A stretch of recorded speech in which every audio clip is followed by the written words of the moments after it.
Shalom peuple du Seigneur, Bandeko Balandi, ya émission Dieu est amour. Ipaigno sobozwami libota na Nzambe tikete ngolu na Nzambe zala na bino. Amen. Pe tata Nzambe apambula bino banso. Amen. Abanze telelo na lisungi na Nzambe tokokabola maloba na Nzambe. Oye koyeba na koedifie bino banso bisika bozolanda biso.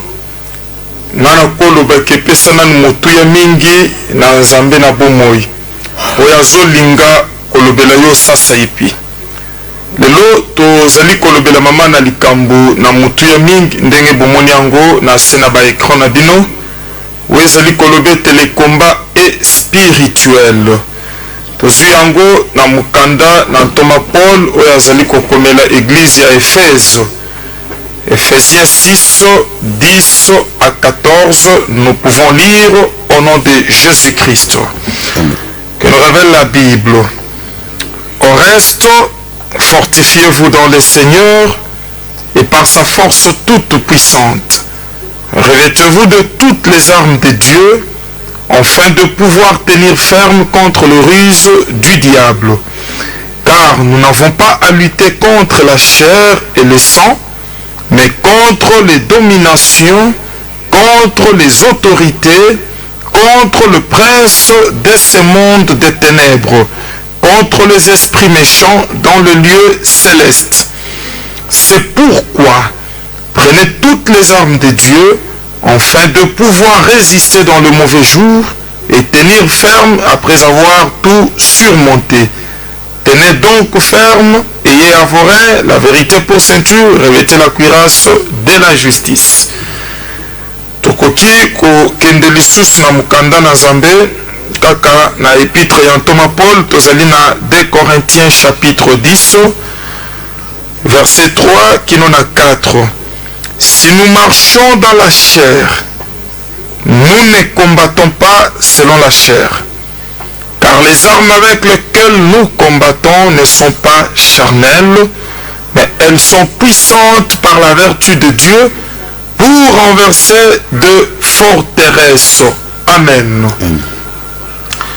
Bandeko balandi ya émission Dieu est amour libota na Nzambe na banzete mbaleleki to yekolaki mama na likambo na mutu ya mingi na wetali importance ya délivrance tomonaki ke délivrance ezali na mutu ya d'abord mingi pona tina na mwana na Nzambe aonse kolandisa lisekwa na Lazare oyo asekwaki na liloba na Nzambe me azalaki akolingama mwaye na ye kolia kobala pe kotambola ezalaki te esengelaki balongola ye basinga po ete atambola okozala sosi bomoi ya sika utamela kondimela kolo Yesu Kristo na nzela na sango malamu me ezosenga peke obika bomoi malamu awa na se na moi obala obota nde tomonaki ke délivrance ezali na motu ya mingi me tomonaki lisusu ke délivrance ezali kooccasionne ouverture ya baporte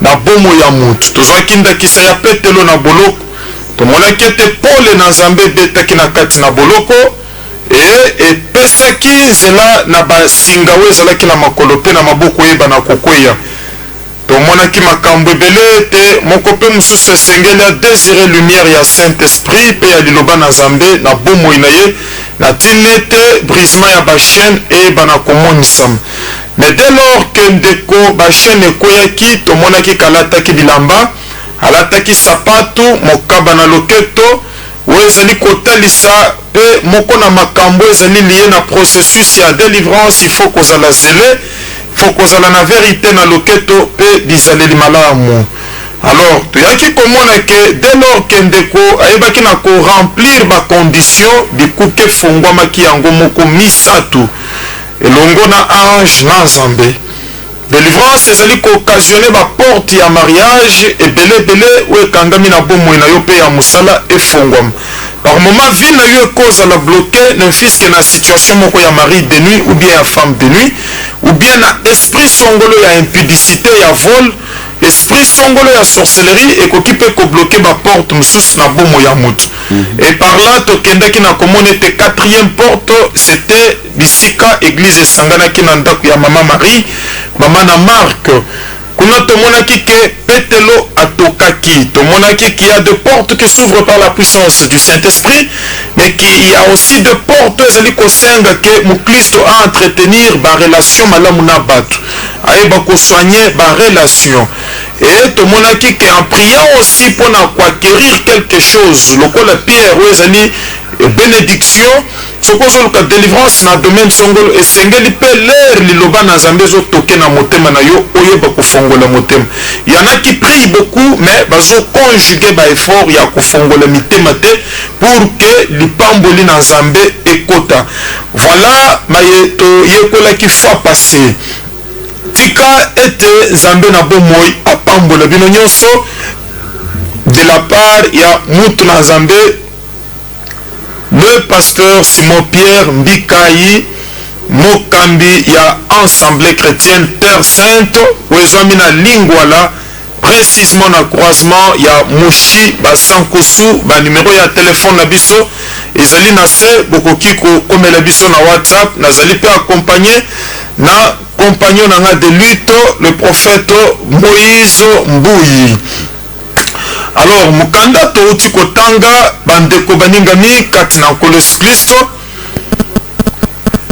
ezali mukanda oyo Thomas Paul akomi na loboko na ye mpona kotinde l'église corps du Christ mais koyaki nanu premièrement na maboko na église ya Éphèse wezali kopesa éclaircissement likolo na bitumba ya moyengemeni. Lelo bandeko bazali solo kobunda bitumba mingi na ba prière na ba offrande mais bazali pesa kolonga yango te po ete bazali ko respecter règle ya bitumba te pe libota na Nzambe ezoyeba te lolenge nini na bitumba oyo babengami na kobunda. Alors na mukanda na Nzambe touti kotanga bandeko baningami kati na nkolo Christ Thomas olobake na maetikali au reste c'est que asatalisaki bango makambo mosusu peut-être lelo yekolaki makambo mosusu na église ou bien olandaki mpe motei mosusu na télévision ou bien na ba réseaux sociaux mais na wetikali yoka maye tata Nzambe azali kokommunike yo na butu na lelo oyo kopambola yo ekosala pe ke semaine na yo et s'achever en douceur avec beaucoup de bonheur. Thomas James bango ke au reste fortifiez-vous dans le Seigneur. Bien-aimé dans le Seigneur ezali na mutu ya mingi mpona yo mutu ozolanda ngai oyeba bisika nini okobenda makasi na yo ebele na bayengemeni okokuta ya azolela ngai balingi ngai te bato ya mokili bazozongisela ngai mabe ata nasaleli mutu bolamu bitumba eza mingi na famille oyo lopango oyo ezali mabe entourage na ngai ezali malamu te finalement nga nasala mokili nini. Oui mais ce n'est pas du nouveau. Et il faut qu'on y ait liloba na Nzambe malamu bien-aimé dans le Seigneur. Eza likambo ya sika te. Eza likambo ya sika te. Thomas olobeke fortifiez-vous dans le Seigneur. Mwana na Nzambe mukristo moyengemeni abendaka makasi na ye na kati na liloba na Nzambe. Le Seigneur c'est la parole de Dieu, c'est le Saint-Esprit de Dieu. Cela veut dire quoi? Il y aura toujours des problèmes. Il y aura toujours des forces contraires, des vents contraires. Mais on a devoir ya se focaliser na ba force wana ezobenda yo sima te bitumba ya famille kotielo barrière na musala bakofunda yo bakokosela yo makambo. C'est tout à fait correct. Mais la force d'un chrétien ou d'une chrétienne, la force d'un enfant de Dieu se trouve dans la parole de Dieu. Tika zamba pambola yo. Amen. Ne sois pas confus. Yakokaniseke okoya kozwa makasi na entourage. Non. Makasi ya mukristo eza na kati na liloba na Nzambe. Et l'apôtre Paul écrit, il dit, fortifiez-vous dans le Seigneur. Mais pourquoi le chrétien doivent se fortifier dans le Seigneur? C'est puisque le Seigneur maintient, il détient la toute puissante force. Écoutez ce que dit l'apôtre. Et par sa force toute puissante. Donc, ozomona kenguya na Nzambe eleki banguya nyonso. Donc awa ntoma linga kotalisa nini? Soki eza na bitumba ya franc-maçonnerie na libota, soki eza na pouvoir coutumier oyo ezali koétouffe vie ya bato kende liboso te, cela ne représente absolument rien du tout par rapport na Nzambe oyo esengeli boyikamela bobenda makasi na bino na kati na ye. Donc okozala na bitumba ya libota, bitumba ya baninga, bitumba ya entourage, mais il faut qu'on reconnaître que la force du Seigneur est la toute puissante. Amen.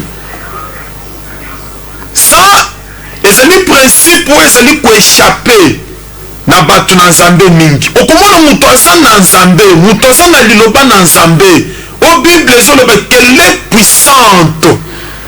La parole de Dieu koleka épée à double, ezali d'ailleurs yango moko ezali épée à double tranchante capable ya kokabola âme na esprit. Mais ozomona mutu azo se plaindre pona kindoki, pona kisi, pona mbasu. Ozokuta mwana na Nzambe batie mbasu asa atandi lokolo boye na kingasani bapokoli ye biloko ya mwindu kuna oke koluka nini? Loboko na Nzambe ekobikisa yo te. Oke koluka nini epa mando na wana? Omoni? Alors, tozokende na mama na likambo na biso. Thomas azoloba na verset 11. Azoloba que revêtez-vous de toutes les armes de Dieu, afin de pouvoir tenir ferme contre le ruse du diable. Revêtez-vous de toutes les armes de Dieu. Donc, awa Thomas ali d'abord kocha bokeseni na biloko mibale. La force et les armes, deux choses qui se diffèrent. Thomas otalisa ke il faut d'abord kobenda makasi na kati na liloba na Nzambe. Na sima na kobenda makasi na kati na liloba na Nzambe, sima sikoyo faut kolata bibundeli. C'est que bibundeli na Nzambe ezosenga moto azala na force ya Saint-Esprit pour kalata yango. Et ici nous comprenons quelque chose que l'apôtre nous révèle. Bibundeli na Nzambe ezali bilamba pona mukristo. Puisque l'apôtre parle de porter. Et c'est-à-dire que mutu faut lata yango. Donc soki mutu alongoli yango azotikala bolumbu, soni na ye ezoyebana. Na lelo wana kobanda kobatama bato, na lelo wana kobanda kokimu. Alors pour que mukristo to mwana na Nzambe akouvrir soni na ye na domaine financier, na domaine conjugal, esengeli abenda makasi na ye na kati na liloba na Nzambe pe alata bibundeli na Nzambe. Alata bibundeli na Nzambe. Awa ezali d'abord ba principe élémentaire avant toyeba na kodiférencier makambo pona kotalisa ke bitumba ezali ya molimo. Le combat est spirituel et non charnel, physique, non. Mais bien aimé dans le Seigneur, tika Nzambe na bomo ya pambola bino. L'apôtre Paul explique. Il dit, revêtez-vous de toutes les armes de Dieu, afin de pouvoir tenir ferme contre les ruses du diable. Azokoma yango na pluriel, les ruses du diable. C'est que Satan azali ko agir malicieusement. Satan zali ruseux. C'est pourquoi dans le livre de Genèse, bazo pesa ye forme ya serpent. C'est presque ayaki na lolenge na ruse. Alors Thomas zotalisa ke Satan azali pe na minduki na ye. Minduki na ye zali ruse. Donc azali ko utiliser ruse. Donc azali ko na forme ya lokuta. Azali ko misala lokola mutu malamu ou bien azali ko zo forme net ya molongi na za molongi te. C'est pourquoi la Bible dit qu'il rôde comme un lion rugissant. Il n'est pas le lion, mais il rôde comme un lion. Comme ne veut pas dire qu'Azali lion. Le lion, c'est Jésus-Christ de Nazareth. Le lion de la tribu de Juda. Mais il y a une forme. Alors, ce qui au lati du bundeli na zambete, au kokanisa kaza lion. Au kokwea na rise na ye. Or kaza lion te.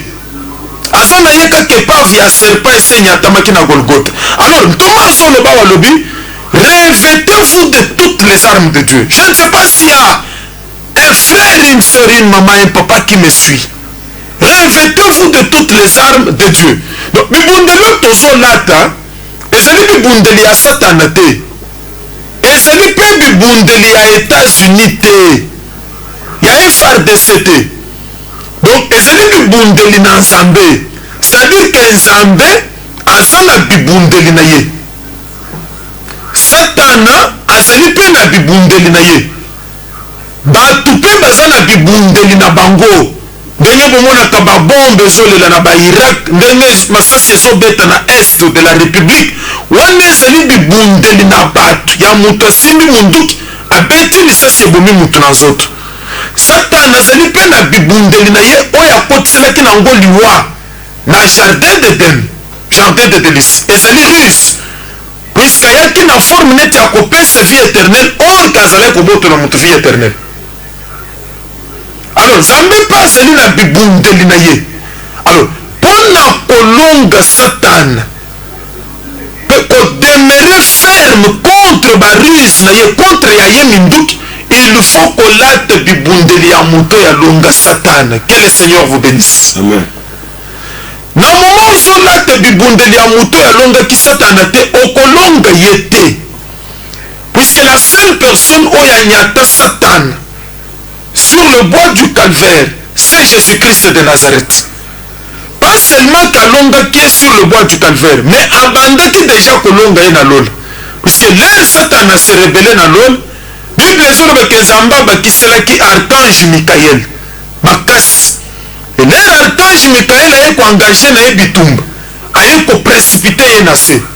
Nzambe déjà azala molongi depuis kala, aye kolonge na Golgotha, alandi na bisika bawei pe alongi ye. Alors makasi wana Nzambe asali ke bana na Nzambe nyonso baposede yango. Elonga wana Nzambe asali ke libota na Nzambe ekonserve yango. C'est pourquoi bozomona kolo Yesu Kristo azoyebisa na bayekoli, azoyebisa bango alobi mokili eyinaki ngai ekoyina pe bino, me bobanga te puisque nasi nalongi yango. Et bisika mosusu azoloba qu'ils vous feront la guerre mais ils ne vous vaincront pas. Pourquoi?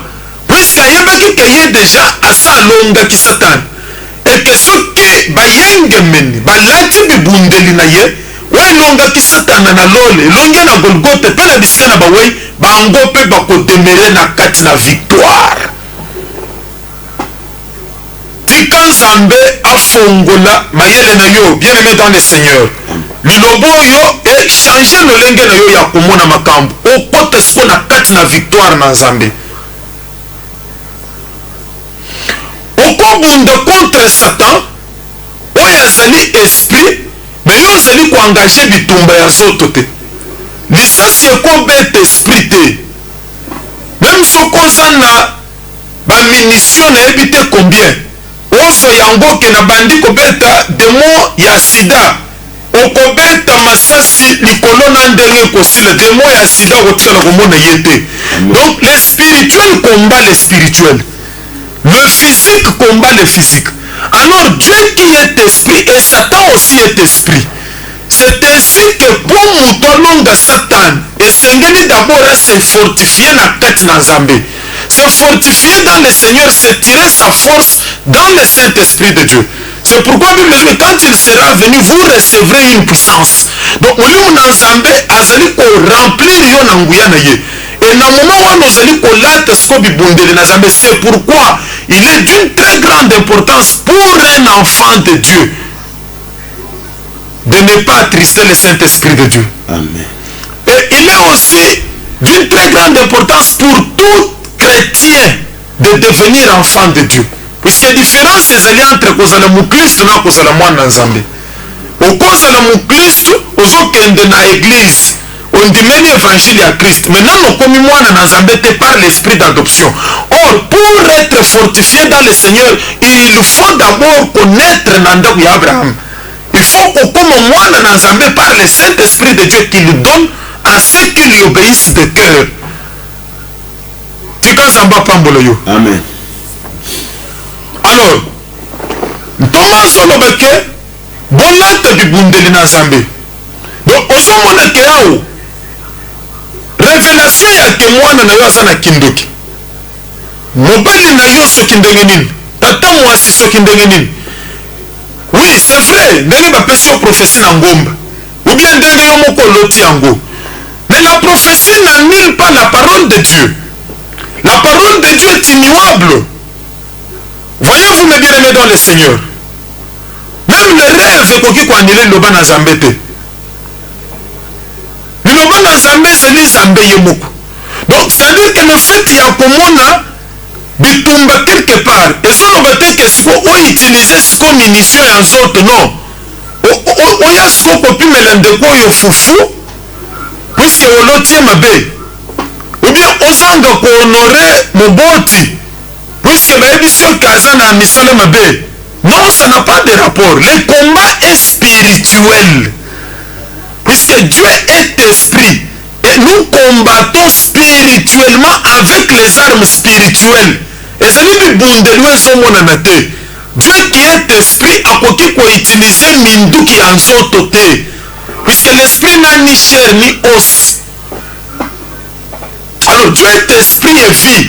Azali ko utiliser minduki ou ezali spirituel tokoya komona yango même tout prochainement. Nous verrons les armes spirituelles de Dieu tokoya komona yango. Mais le lot tozolobele sur le combat est spirituel. Nazolinga ke prière ozosala siko efigure na kati se retrouver na kati na volonté na Nzambe pour que ezobiyano na yango. Ndenge ntoma Yohana azolobe ke toza na kondima na elike pe na kosukisama. Que soki tosengi ye loko kolandisa mokano na ye tozali déjà koposséder loko wana pe tokomona yango kolata nzoto. Alors ce qui fait que bato mingi bazosambela bazozote c'est puisque bazali kosala baprière ou ezali hors la volonté de Dieu. Dans la chair nzambe azosenga ke olinga mutu nzambe azosenga olinga ezali mutu azosalela obolamu te. Mais mutu nyonso akelemi na lilingi na nzambe oyo ezali lolenge moko na yo azala ndoki azala nganga yo efo linga ye. Mwana ya mutu azala ndoki soki oza na mbongo ya minerval pesa ye. Moboti na yo azala mabe sunga ye. Maintenant bitumba ezali spirituel puisque Bible ezoloba ke bolamu bozosalela bango nde makala ya moto bozotya na moto na bango. Pourquoi? Puisque Dieu lui-même est amour. En exerçant le bien, c'est-à-dire que Dieu qui est amour, il est aussi le fait dévorant. C'est-à-dire que bolamu wana bozosala ezali ko se transformer spirituellement na feu. Na moma sikoyo ozozo makambo ya molimo ndeko ozoya nango na ndenga nzoto mpona kobenga na mwana koma shege na weze. Tu fais le contraire de la volonté de Dieu. La volonté de Dieu c'est quoi? Au soutenir malheureux. Ndenge Job azoloba boye, l'Éternel est passé par moi pour soutenir les malheureux. Alors la volonté de Dieu c'est que yo o manifester bolingo na ba prisonnier, na ba veuve pe na ba orpheline. Mais dans la chair, dans le spirituel, on utilise bibundeli na nzambe, on se fortifier na kati na nzambe pour na combattre spirituellement.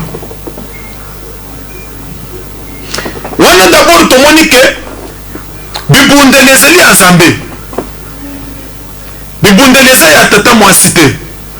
Eza pe ya satana te puisque yo soki bayebi soki mwana kaka bobandi biboboko wana ozo combattre spirituel na bigogo ça ne va rien changer ata opimeli ye fufu nzala ekobimisa ye kindoki te kindoki ezali spirituel yo ifo salela mpe bibundeli na nzambe edétruire kindoki bibundeli na nzambe ezali mpe bolingo ezali priere ezali kondima tokoya komona yango ezali zele ezali verité tokoya koyekola yango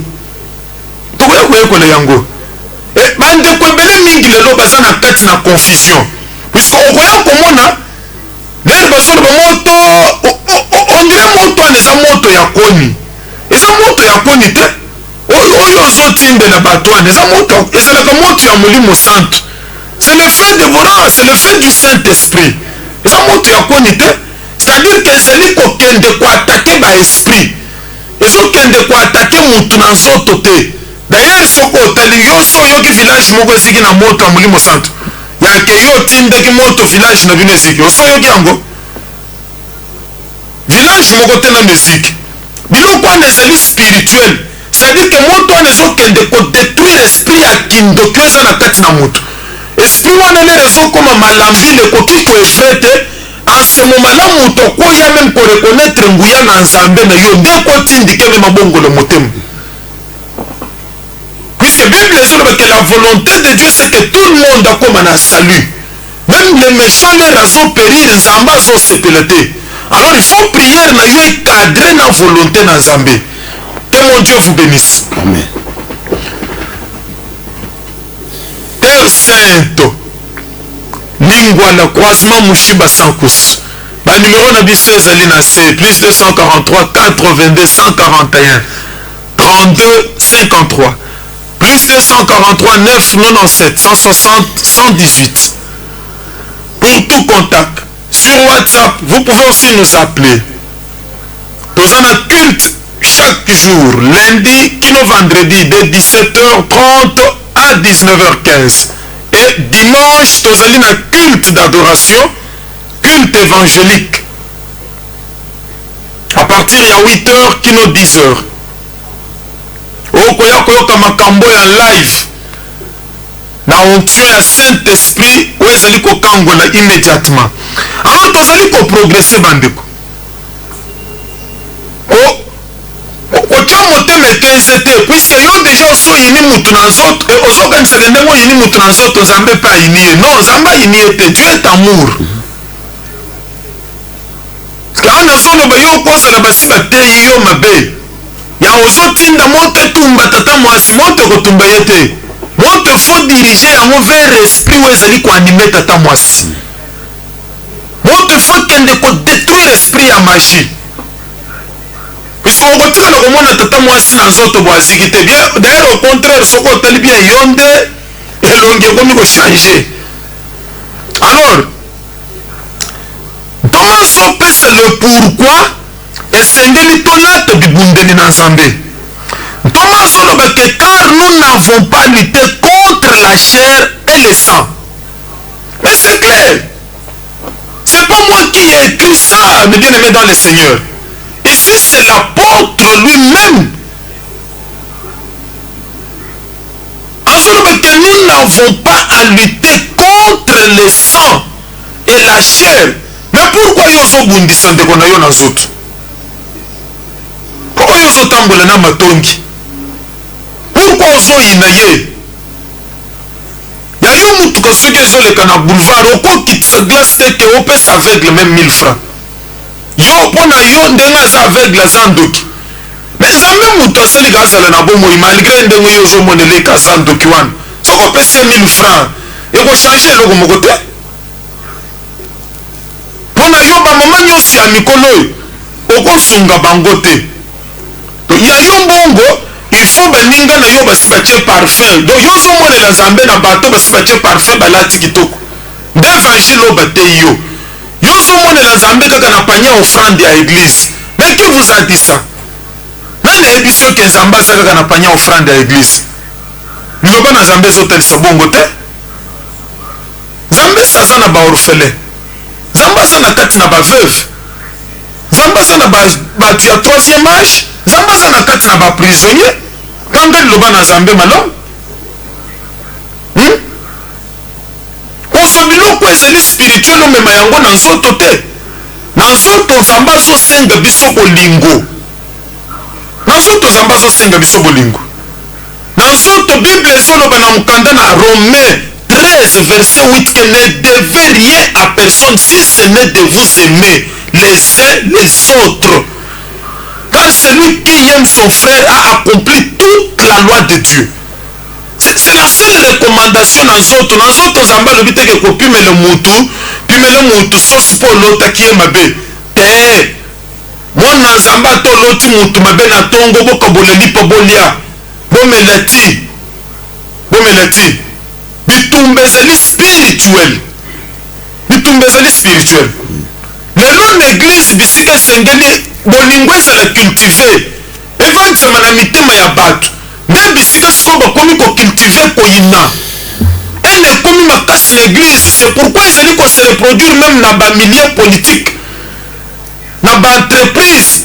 ozomona ke c'est parce que bato badeforme évangile. ozomona ces même personne bazokende kosiéger na parlement, bato bazokende na baentreprise ya leta, bato baza na basociété, bakendeka na baeglise mikolo nyonso. A partir ya baeglise nde bisika bazodeforme pense na nzambe na kati na bango.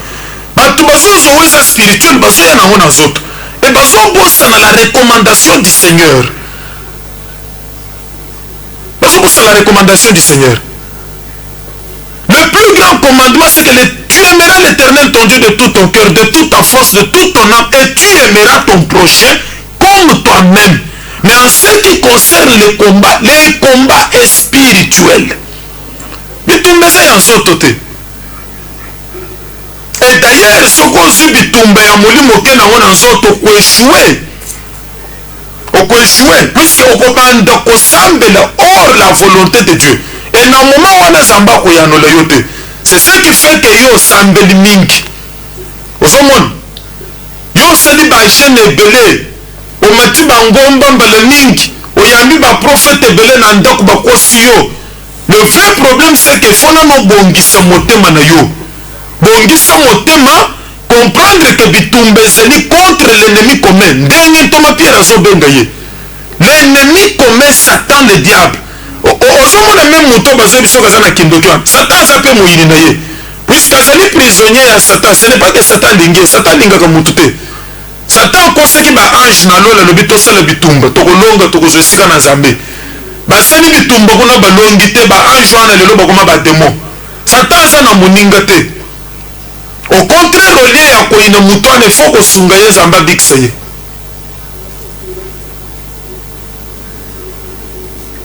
Nzambe aza le tout puissant.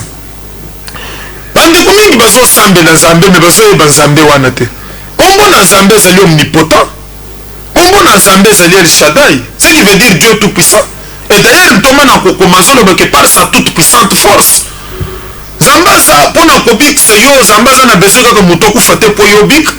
ndenge naokaka bato mosusu ke bibembe na bango epolela na morgue. Mais c'est quoi ça? Dieu peut te délivrer sans ke aboma moto. nzambe akodétruire puissance ya kisi na kati na moto atikali lokola epave, lokola motuka ezangi moteur. La même personne qui te dérangeait hier akomi komona ozomata baavion ozokita ozobota, mais aza na capacité ya konuire na vie na yo te. C'est ça Dieu. nzambe aza limité te. nzambe aza te ke no mpo natombola mwana na ngai ifo kaka songolo akufa. non. nani ayebisi yo bongo? eske bagarde to bazalaki na tombo bakufaki te? Mais Jésus asekwaki na misi na bango, basimbi minduki boye, bazomona ndenge nganga nelongo azobima na tombo, bazokokosala eloko te. Dieu est capable de tout et de rien. Mais il faut koyeba lolenge nini na bitumba oyo ozobunda. Ma soeur, mon frère, koya kolata NT na motema ya ozobunda bitumba na koyinana. makambo ozomona lelo bapaster bakomi kotiela na bapoisson, ozokuta bato na nganda bazomela bavere bazotikela na moni moto ake kosuba atikeli moninga na ye vere. Mais ozokuta na église mutu na nzambe akotikela moninga sucre te adeplace. pe bato bazwi makambo oyo elongo bami te bamemi yango na kati na libota na nzambe.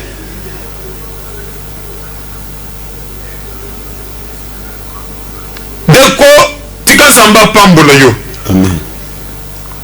Osala nzambe ezali ya église corps du Christ surtout ya mboka Congo ezonga na droit chemin.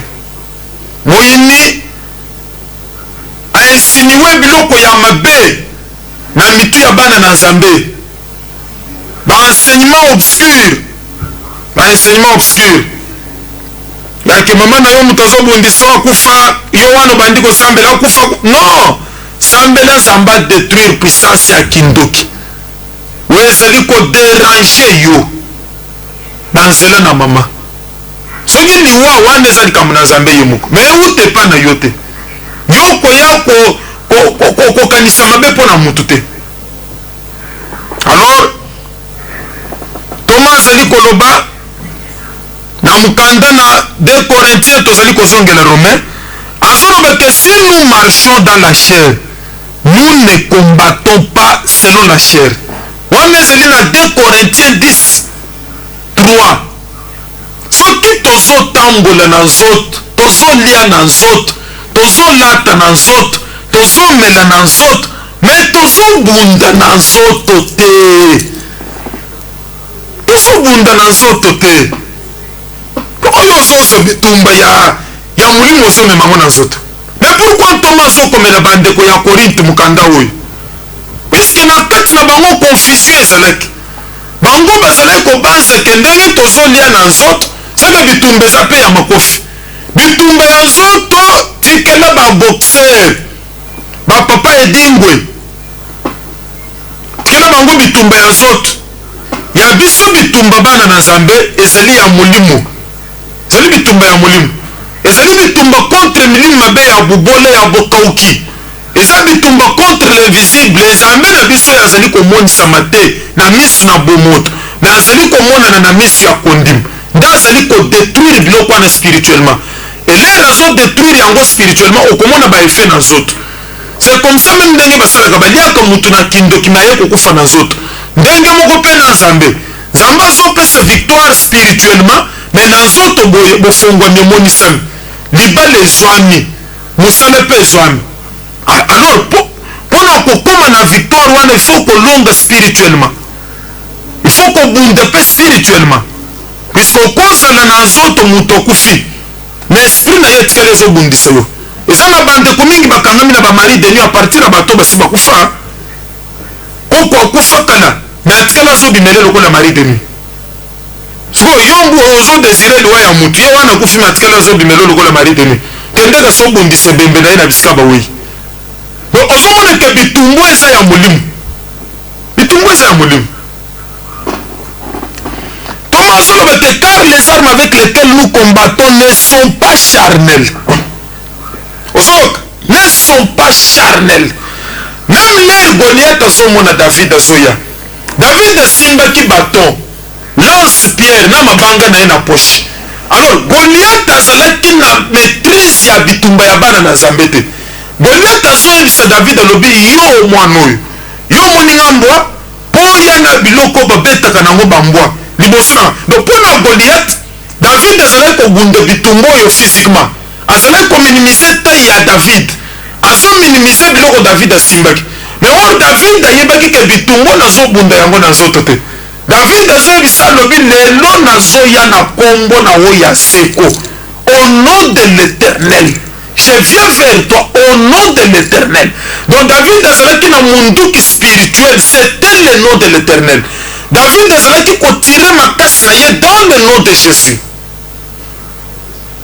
Pendant que bazo minimiser taille na ye na bato asimbaki, mais lui tirait sa force dans le nom de Jésus. Et azoyebisa ke au nom de l'Éternel lelo mutu na yo nakopesa yango na bandeke na likolo. Ya yo bitumba ozobunda yango ndenge nini?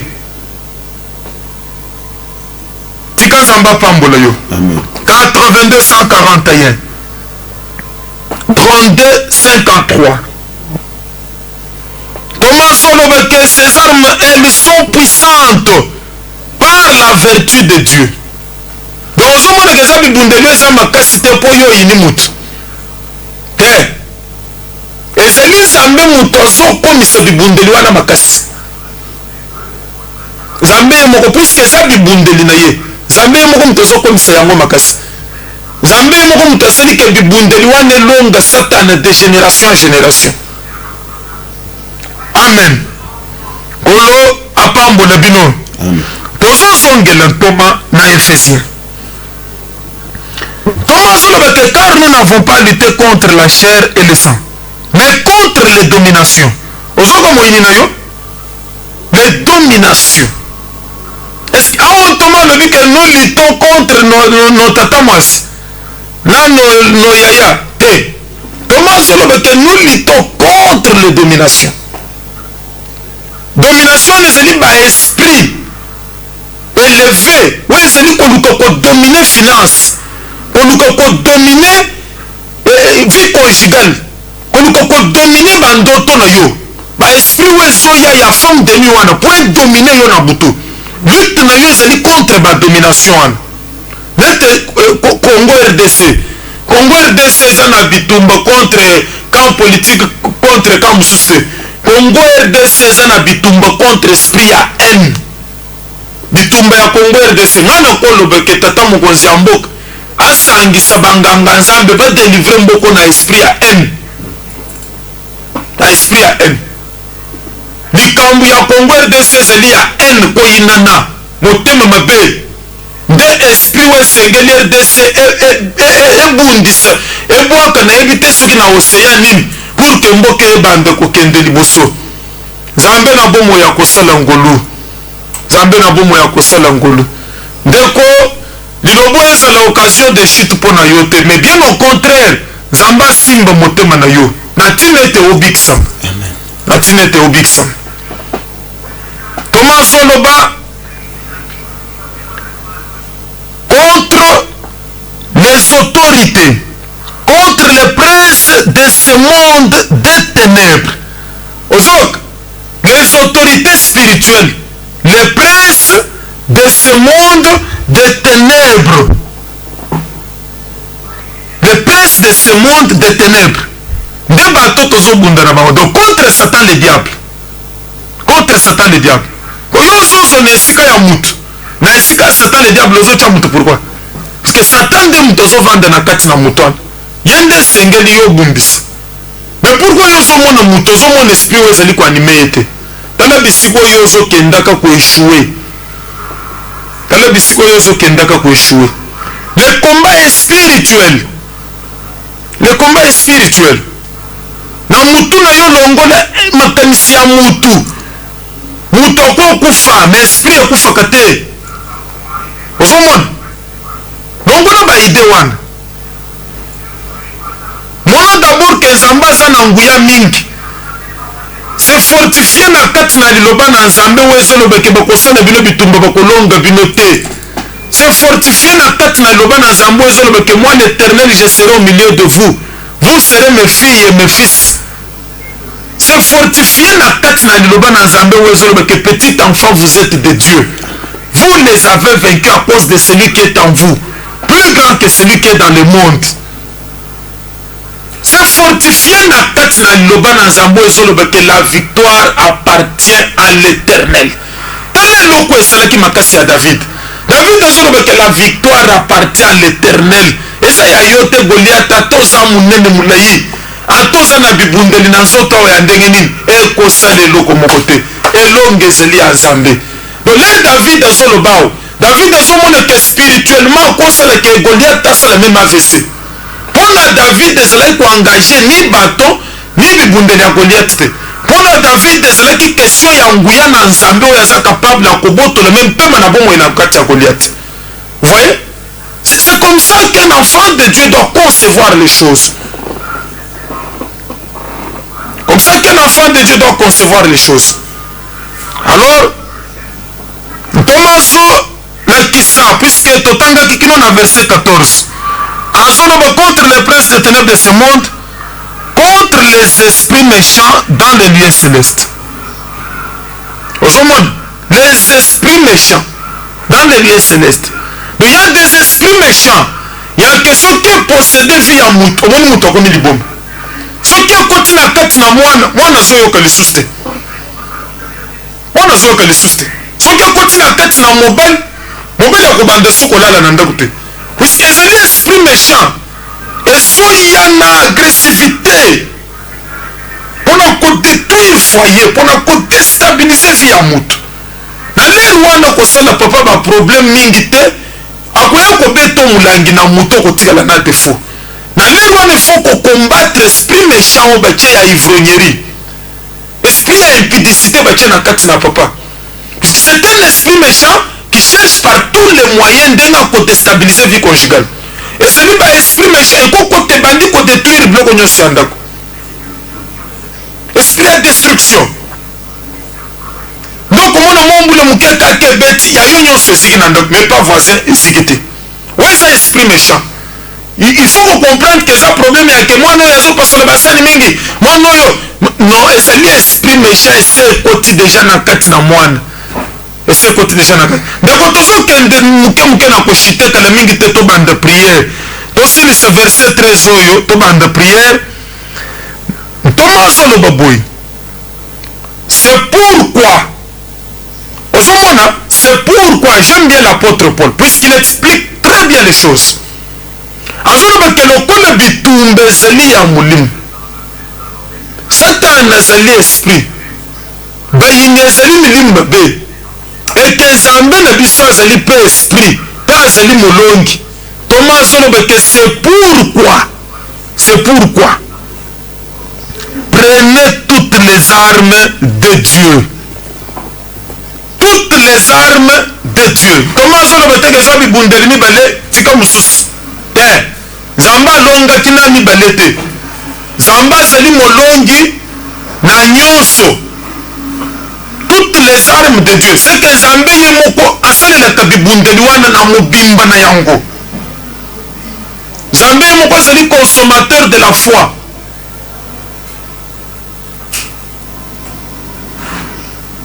ye moko azali vérité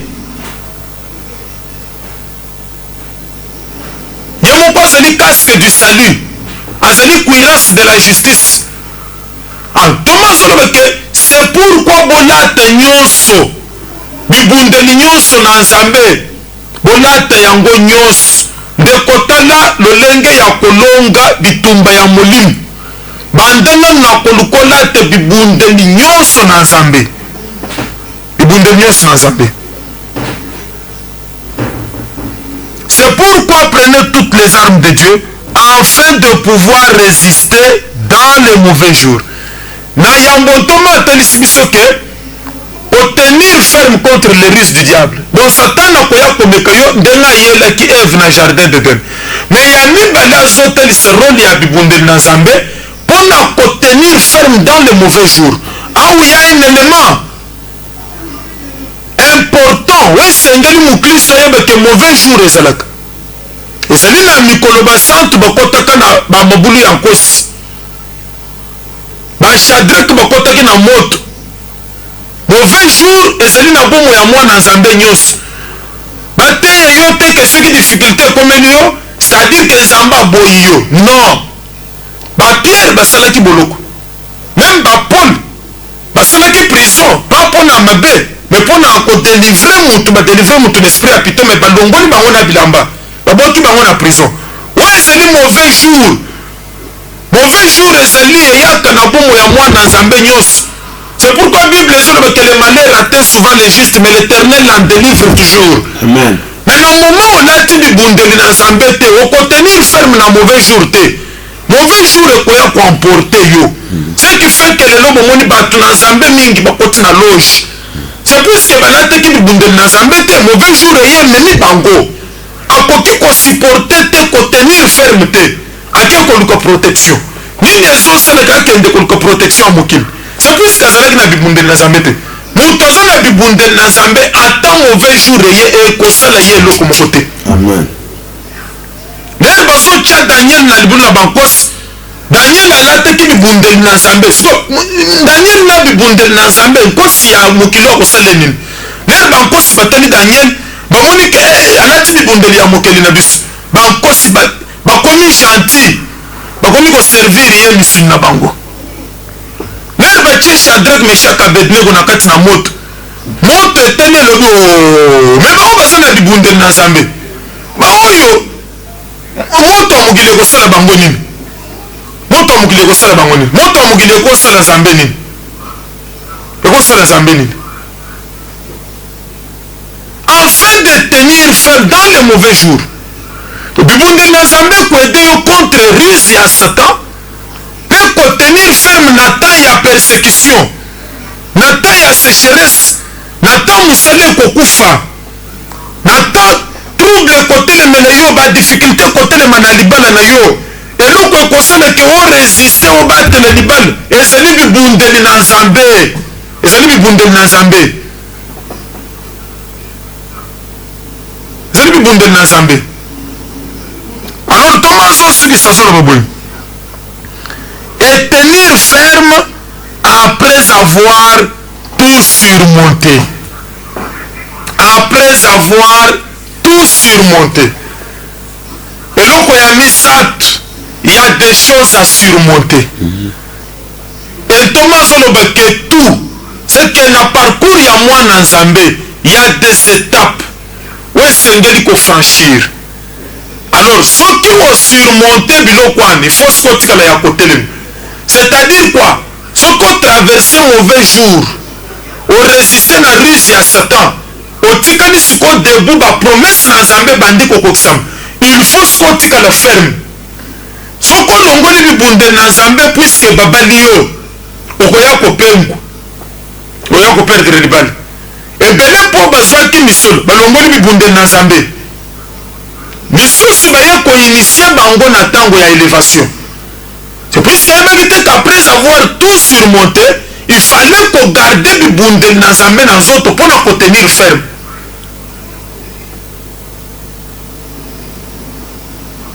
nzambe malgré ça alonga satana na baétape nyonso mais nzambe azotikala toujours la vérité le chemin la vie nzambe aza toujours na mokaba ya vérité oyo ezali kosaleka atikala toujours le tout puissant azali kotrone a toujours ya perpétuité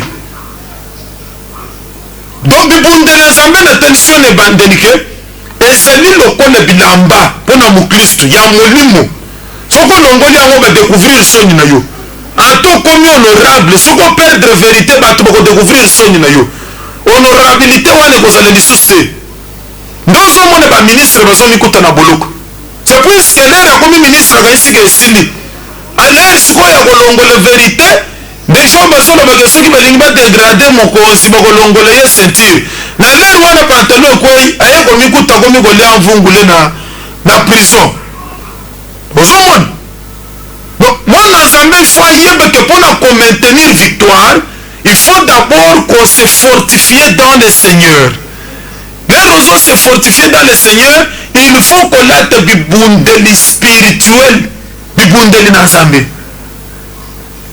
prochainement tokoya komona na verset 14 o bible ezoloba ke tenez donc ferme ayez à vos reins la vérité pour sentir et revêtez la cuirasse de la justice tokoya komona cuirasse de la justice et sentir pour vérité mais lelo nalingaki d'abord oyeba ke soki tozobika na nzoto tozobunda na nzoto te soki ozobika na nzoto bitumba na yo ezali spirituel e soki bitumba na yo ezali spirituel lata mpe bibundeli ya molimo e bibundeli ya molimo oyo ekoki kopesa victoire na bitumba oyo etelemeli yo na mosala oyo etelemeli yo na libala na yo ezali bibundeli na nzambe mando na kosala eloko moko te mando na kosala ye moko eloko soki otali bien na ndako ya nganga bibongi eza kuna sikoyo ozoluka bongisa yo bandeko tika nzambe apambola bino sikoyo telefone na biso ezali polele mpona barekete ya priere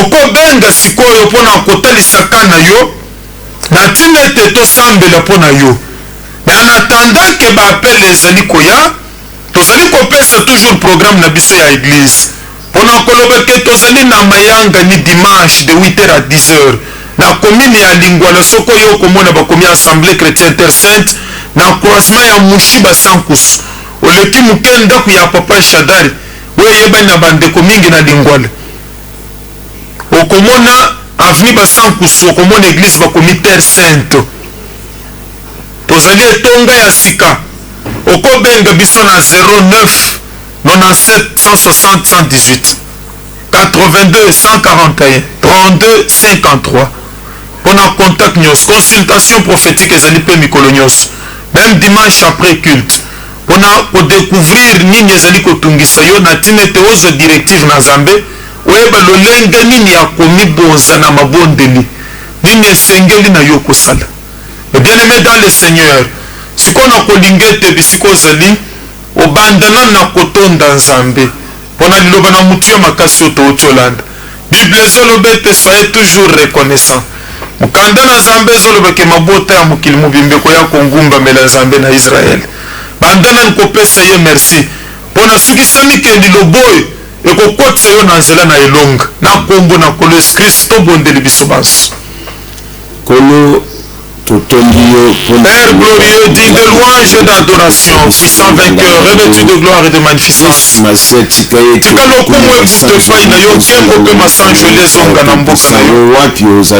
Ona lisungi monene oyo opesi na bana na yo na mutuna lelo. Utemele lilobo yo solobeke na mikakata na bango, natindelaki bango lilobo pe lilobo ebikisaki bango. Nasukisami ke lilobo ya apporte guérison, lumière na bongo ya bana na yo. Lilobo oyo edelivre bango Seigneur, ebimisi bango na haine na balien kolo Yesu Kristo ezali kozongisa bango ekotisi bango na kati na mokano na yo. Na ntina na yango tozongiseli lokumu nganga lelo soki satembe ya mokili ezali yo Nzambe na makoki mazanga ndelo kembo masanjoli ezonga kolo Yesu Kristo na mboka na yo. Bien aimé dans le Seigneur, nazali korapele yo toujours na kati na liloba na Nzambe. Peut-être yo ozotya kondima mingi na baantibiotique, ozoloba makambo médecin ayebisaki yo, mais soko oteli okomonake médecin ye moko aza na balunette, mais pourquoi alongi misu na ye te? Bible ezoloba qu'ils l'ont vaincu à cause du sang de l'agneau. Belela makila na nkolo Yesu Kristo na ndako na yo, belela makila na nkolo Yesu Kristo na bomoi na yo, ebikisa yo, elongola sida, ekangola yo na hémorroïde, koya komipesa na biloko wana eza na zelo na se teke balobaki te. Makila na nkolo Yesu Kristo eleki tangawisi na nguya, belela yango esikola yo ebikisa yo na kombo na nkolo Yesu Kristo tobondeli biso nyonso. Créateur, Dieu Tout-Puissant, sur le bois du calvaire, Seigneur, tu as dit, tout est accompli. Tikete makila wetangaki na Golgotha. Ona lobiko ya bandimi nyonso. Nzenge oyepesaki ordre na Israel emakila koservir bino na elembo na bandako mpe na maboko na yo, ekouvrir bandako ya bana na yo nyonso, epai nyonso bazolanda biso. Makila na yo ekouvrir bandako na bango, makila na yo ekouvrir babiro na bango, ekouvrir kolo Yesu Kristo bisika batekaka mpe ekango na bango na puissance ya moyini na nguya ya Satan. Éternel purifie bango babaza na bainfection disparaître, babazali komikuta kolo Yesu Kristo na bameto ya bahopito bazala rachete na makila oyo baoyo ozalaki kotangela mpe mbeba kotala bango na miso na mawa. Makila na yo kolo Yesu Kristo ejustifie bango, esanctifie bango na kombo na kolo Yesu Kristo. Péché à tout moment. Bien-aimé, on a kosukisa Bible ezolobeke le Seigneur opère tout par son esprit. Nazo senga bisiko ozali belela nguya ya molimo sainte, que le Dieu de toute grâce libère la puissance du Saint-Esprit, que l'onction de Dieu eyeba na kokitela yo nguya na Nzambe kita na mukongo bisike hémorroïde ezali, nguya na Nzambe kita na libumu bisika myomeza, nguya na Nzambe simba yo diabète disparaître, Nzambe abikisaka bokono nyonso. Na psaume verset 103, chapitre 103 verset 3, Bible ezoloba qu'il est l'Éternel qui nous guérit de toutes nos maladies et qui nous pardonne de toutes nos iniquités. Ozali koyebisa papa kitisa bokasi na yo bisika bainfection eyebaki na kodétruire baselule ya nzoto, nguya na yo efortifie ngai ezongiselanga makasi, mot de tête qui me fièvre disparaître na kombo na kolo Yesu Kristo tobondeli biso nyonso. Créateur Dieu tout-puissant Yahweh Nzambe na nguya nazali Père éternel osengete bokasi na yo esimba ndeko nyonso oyo azolanda biso Yahweh ezala na province na Congo Brazza wana Kinshasa éternel Dieu de grâce nguya na yo ekita na libumu na ye na mutu na makolo eza na rhumatisme oyo badokter basi bayebisiki ekosila moye eza lisusu te bokasi na yo kolo Yesu Christ erenouveler confiance na bomoi na ye baselule ezala fortifie nguya ya lobiko etindela ye abikisama Seigneur éternel ndeko oyo azolanda ngai na kondima yake akobika toi qui opères tout par ton esprit de force libère ton onction de guérison miracle éternel na bomoi na ye oyo maboko deja eza lie na nguya ya sécheresse bokasi na yo brise bachaine oyo azoluka visa azozo te makolo bakangi yango basinga papa tika ete nguya na yo eyeba na kokata basinga na makolo ndeko oyo ayeba na kovoyage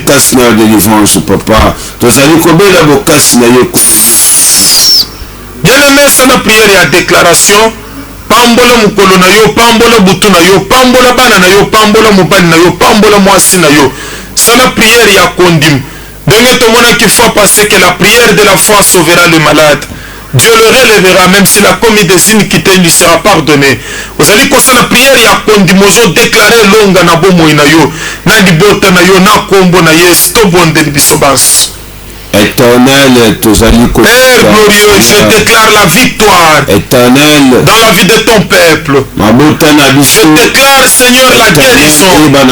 Je déclare l'élévation, la restauration ce soir. Nazali kodéclare longa na mboka Congo. Nazali kodéclare bomoko na bakambi ya mboka. Nazali kodéclare kimia na yo moko Jésus Christ na est de la République. Ye nazali kodéclare bolingo yawe na bandeko nyonso ya Congo nazali kodéclare longa na yo osukisami ke mopepe asike kosufle mpe kimia na yo moko Jésus Christ ekoyingela na mitema na bana na yo esengo ya molimo santo ekamba bango kino na bapongi na bango topamboli bango nyonso na kombo na kolo Yesu Kristo bondeli amen bandeko mpo na lelo na banzete tosukeli awa ezalaki oyo ya bino le pasteur Simon Pierre Mbikai ya Assemblée chrétienne Terre Sainte oyo ezwami na commune ya Lingwala précisément na croisement ya Mushi Basankusu donc tokokutana mokolo na lendi tikete Nzambe na bomoi apambola bino nyonso mpona baoyo balandi biso makoki ya kobenga biso sika oyo ezali te bokoki kobenga nsima soki mpe omoni ke moyen ezali te